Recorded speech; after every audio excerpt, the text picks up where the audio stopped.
Am I the a-hole for calling out my future sister-in-law after she compared being pregnant to my fiancé going through cancer treatment?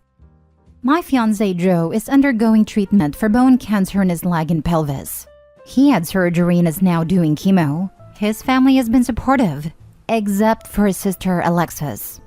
She has a 2-year-old and is 7 months pregnant, and she often accuses Joe of using his illness as an excuse to not help drive her places because she doesn't drive or watched a toddler. She got upset when he wouldn't give her money that was raised to help him while he's out of work, going so far as to make her own online fundraiser, and she would post the link anytime his mother shared a link to his. Mind you, Alexis is not working right now, but she lives with her mother who provides for her every need. I've tried to be patient knowing she's in a difficult position being a single mom of soon-to-be 2 little ones. Regardless, my frustration boiled over yesterday and I would like some feedback. Their mom hosted a combined baby shower for Alexis and birthday party for the 2-year-old. Joe wanted to go, but before guests arrived, he started feeling pretty tired and sick and went to his mom's room to lay down. He slept through the whole event and woke up shortly after we had cleaned up. Family members had been asking where he was and expressed concern when I said he was upstairs sleeping. I don't think Alexis liked that people were asking about him, so when he woke up, she complained that he got to take a nap while she handled everything. Which wasn't true because her mom and her best friend took care of everything. Alexis just helped with cleanup. I didn't know what to say at the time, so I kept quiet. Joe, for the most part, ignored her as well, so I followed his lead. The following day, yesterday, she posted pictures of the event and the first line of the post said, "Thank you to everyone who woke up yesterday and chose to celebrate my sons and me." I texted her, "What's the first part of your post supposed to mean? You know, Joe wouldn't have missed his nephew's party for the world. He's exhausted." She said, "Cry me a river. I'm tired and hurting too, but you don't see me napping during important family events." I sent her pictures of him throughout his treatment, sleeping in the chemo chair, sleeping in the car, pushing through physical therapy, etc., and I sent the following. "I don't doubt that you're tired, but Joe is sick and literally just trying to live. I hope someday you learn to support your brother instead of being jealous, indignant, or whatever it is." I sent screenshots to their mom and asked her to talk some sense to Alexis.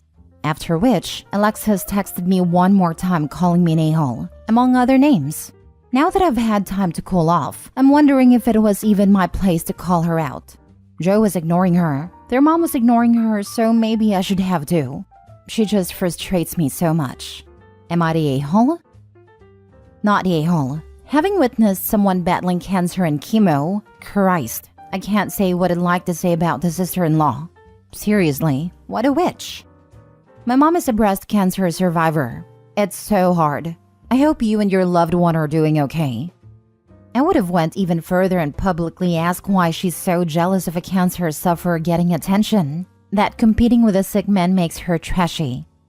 I watched my ex-mother-in-law do chemo 3 times. I've seen how tired and wrecked people are after those treatments, and wouldn't wish that on anyone, and would never dream of trying to say someone is just using it to get out of things. Not a-hole. I'd post on her post a reply saying something like, "Thanks to everyone who had heart to express concern for my husband who is exhausted from his chemo treatments. His love for his family got him to the party, but sometimes the treatments are too much on him and he needs to rest." This is the way. Alexis is a grade A witch with main character syndrome. Sorry, too much emotion, I know. Not a-hole. I was a mom of 5 when I found out I had colon cancer. I know people are different, but I can assure you that none of my pregnancies compared to cancer.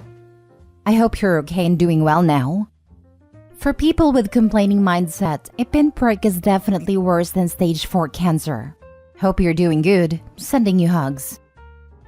Next story. Am I the a-hole for not wanting to celebrate my brother's recovery because he was driving while drunk? Plus update. Original post. I-19 female, heavy brother, 21 male who has been spoiled rotten. He gets away with anything. He doesn't listen or take orders from anybody, and my parents don't seem to care about his attitude. There's been many fights about this. My brother was driving under the influence and crashed into 2 cars on the highway. He was in the hospital for a good while, don't remember exactly how long. Everyone was worried about his condition, and each day has just been non-stop worrying about whether he was going to be okay. There's been a couple fights because my parents said the incident didn't matter too much. As long as the people involved in the crash didn't die, I could not believe it. Well, he was able to recover and my parents wanted to throw a party to celebrate his recovery. I was happy he was okay, but I have no sympathy for drunk drivers. My childhood friend died from a drunk driving accident, and I had to go into therapy for it. I had a problem with this because it felt like they didn't care that 2 people got hit. I voiced this opinion, and I got crucified basically. My parents said I was a bad sister for not being happy for my brother. I said I was happy, but it's like they didn't even care. And the reason he's allowed to get away with crap like this is because they keep filling his thick head with illusions. I'll admit, I got a tiny bit emotional because I remembered my friend's death, so I just went to my room and slammed the door. My dad came banging on my door yelling, "I hope you're freaking happy." I deeply regret even saying anything now. But am I wrong for thinking it's weird and disrespectful that they don't even care about the situation just because nobody died, and not wanting to celebrate my brother? Edit. By recovery, I mean in terms of injuries. As far as I know, my brother's been charged. I'm currently on the way to my boyfriend's house now because I can't stand my family. Now for the top comments before reading the update. Not the a-hole, but I would have attended and gave him a toast. To my brother, the drunk, who nearly killed 2 people and himself. Make sure to include the enablers. Parents.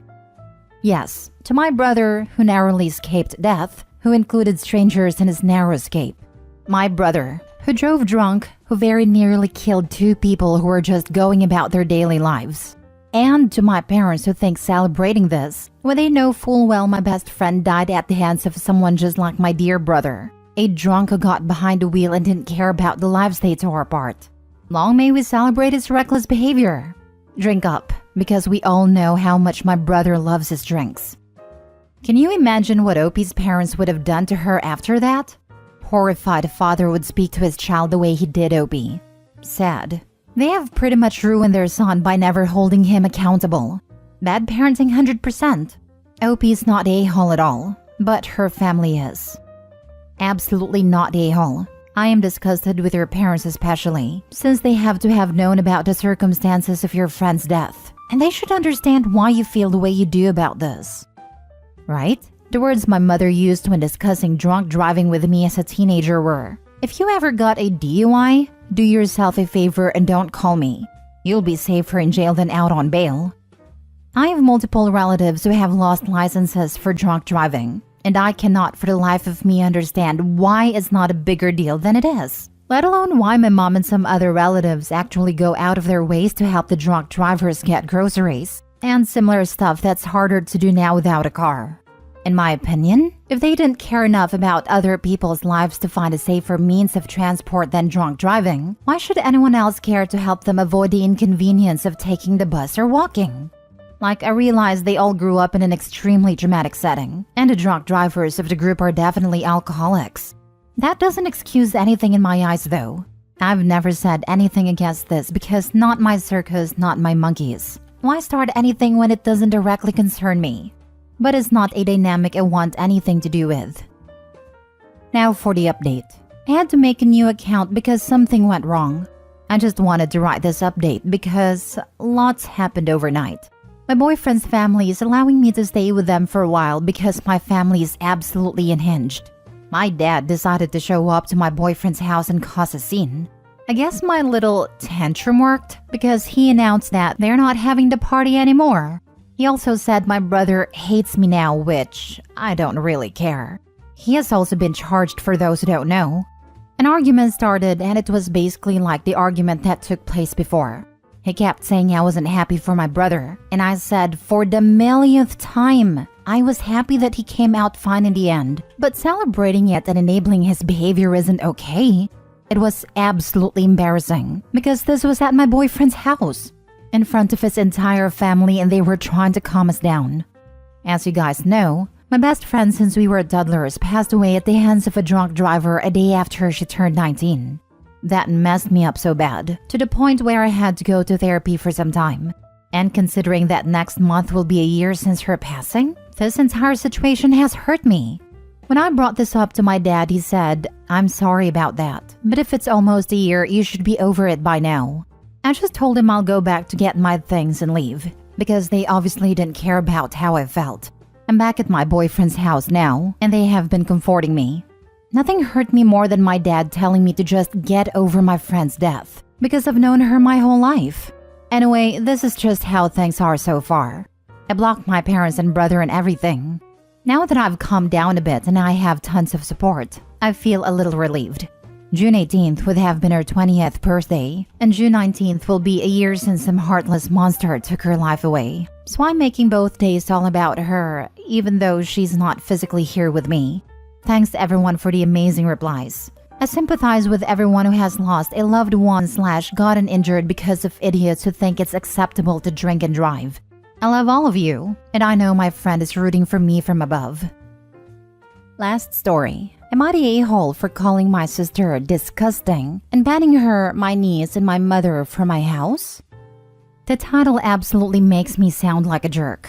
I apologize in advance for the novella. Part of this is me venting, but I do want some outside perspective in whether or not I've had too strong of a reaction, especially considering there are kids involved.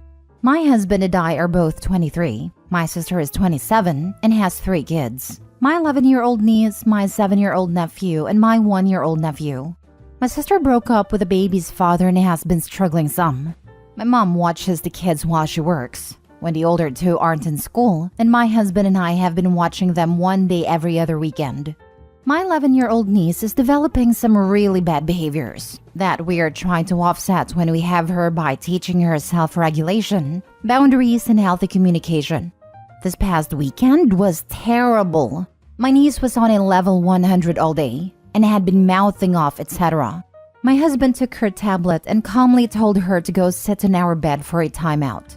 I walked away because I needed a breather, but then I heard my husband yelp. He was red in the face and hunched over, and I could immediately tell that she had hit him between his legs. Apparently, badly enough that he went outside and threw up a short time later. Sorry for the gross detail, but it emphasizes why I'm so upset. Things calmed down. When my sister came to get them, I was fixing dinner. The older 2 were watching a movie, and my husband was holding the baby with an ice pack in his lap. My sister came and I pulled her into the kitchen and told her what happened. I told her that unless my niece's behavior improves, she can't come over, but we could still watch my nephews. Her first response was a snide, she would never do something like that. To which I responded that I had witnessed it. This is where I really got angry. When she couldn't come up with another excuse, she said, "I don't like how he is drawing attention to his private area. That's very inappropriate around kids," referring to the damn ice pack. Before I lost it, I said she was disgusting and that she needed to get her kids' things and leave, which thankfully she did. But then a short time later, our mother calls me fuming, saying I'm being an a-hole and overreacting. I told her that for as long as she keeps that opinion before even hearing our side, then she's not welcomed either. I said we can all have a discussion about boundaries and expectations, but until then, don't contact us, especially to ask for help. I really don't think so, but am I the a-hole? Now for the comments before reading the update. Not the a-hole, but your niece's behavior is really alarming, and it will only get worse from here if she doesn't get help. If I were in your situation, I'd ban them until things change. Don't feel like you're overreacting. If your husband is vomiting from the pain, that's a valid reaction, especially if your sister refuses to acknowledge the problem and then gaslight you. Physical attack aside, your niece and sister could land you in trouble with law enforcement or CPS. I honestly would cut them off completely. This right here, her trying to flip around and insinuate that your husband was being inappropriate with the kids, was the start of something. It sounds like the sister comes from a line of manipulative mothers, and her child is the golden child who can't do no wrong. All the while, the kid is actively learning to be manipulative without consequence. And that's difficult to fix, because the first victim of a manipulator is themselves. They think, I am the victim. I can do no wrong. I'm glad Opie seems normal and on their husband's side. You're not even a little bit the a-hole. You're offering free childcare and doing your sister a huge favor. Her kid physically attacks your husband in a really ugly way, and your sister tries to attack you and your husband over it? You should decline to watch any of her children anymore if this is how she's going to treat you. She's taking advantage of you and utterly lacks appreciation for your free services. Your mom is also an a-hole, and I can see why your sister had a kid at 16 and is massively entitled. I'd suggest drawing some much stronger boundaries with your family. I agree with this so much. It sounds like the sister gets a lot of help from the family and only has the kids to herself 2 weekends a month, with basically everyone else running to help her. She sounds selfish, like she expects everyone to help her. I hope she stops having kids because she's not acting like a good parent. I would be mortified if my kid did that. I mean, the husband still has a nice pack-in hours later, and her response is that it's not appropriate to draw attention to that area? Girl, your daughter already did that because of your terrible parenting. Not a-hole. Update. Thanks everyone for the support. I've gotten a lot to think about, and I'm reassured that I'm not overreacting. A couple of things to note. My husband was not in the bedroom with her. He was telling her to go to our room for a timeout, which is what we normally do. He is taking off work to go to urgent care this morning because he is still in a lot of pain. I think my sister's allegation is so that she can trick herself into believing she ended babysitting with us, instead of the other way around. Mom's always been more supportive of her, so the more I think about it, the less I'm surprised by how she immediately took my sister aside. I haven't spoken to either of them and don't plan to. Second update.